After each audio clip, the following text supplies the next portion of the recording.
So, oh Lord. Okay, now, Shanna is gonna come to the microphone. And Shanna needs some love coming to the microphone. Let's go, Shanna. Yeah. Thank you, baby.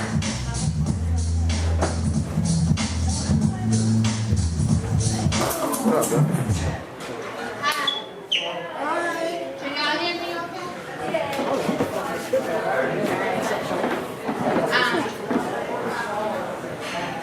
So, I'm doing 3 pieces, but I'm combining the first ones together. Is that okay?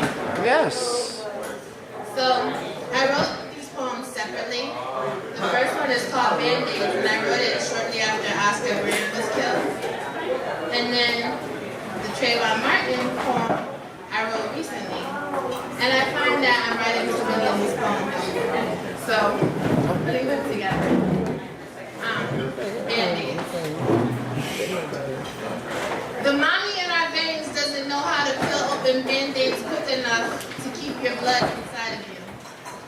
4150 kisses cannot heal you. Your pleas while flat on your belly do not render the enemy merciful. None of us ever pressed your head heavy upon our bosom with the expectation that you would never return. All we want is to love you as man longer than an angel, and to know rather than remember you. Harbor your innocence instead of robbing you with techniques on how to save yourself. Hopeful that you will hold your grandchildren, laugh at all your gray hair, and you and your wife develop over time and nurture boys and respect the man you've become.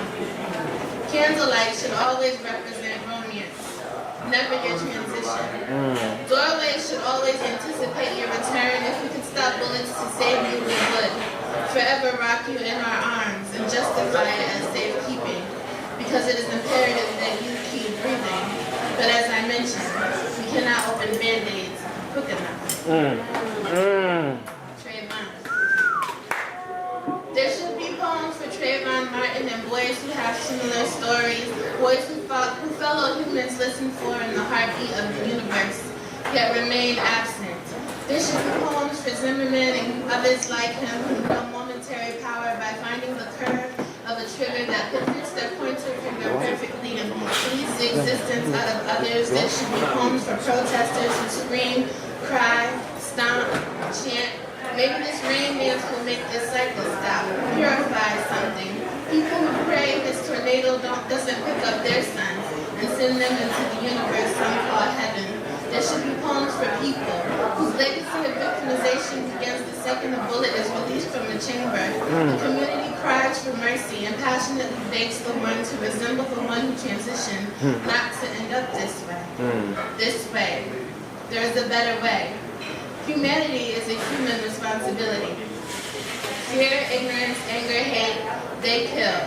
A human should see flesh and view it as an extension of self. We were brought here dependent on others for survival. We will not be extinct for as long as we seek the beauty of another, combine our flesh and release life as a result of our connection. We heal from an embrace, hands held, eye contact. Maybe in another place or hour, one could have sought the other for affirmations of life. But the imbalance of humanity left one dead and the other standing in false power. An unarmed black man dead, an unarmed man dead, an unarmed man dead. Sorrow fills his face in the world. He had no idea how people he never met loved him so desperately. Never wanted to be this kind of example. We heard his last moments when he begged for humanity to cover his life. Let that be his legacy. Let someone remember the next human's flesh is an extension of their own and gift the next breath. There is power in life, so support life. Because there should be poems about living. Yeah.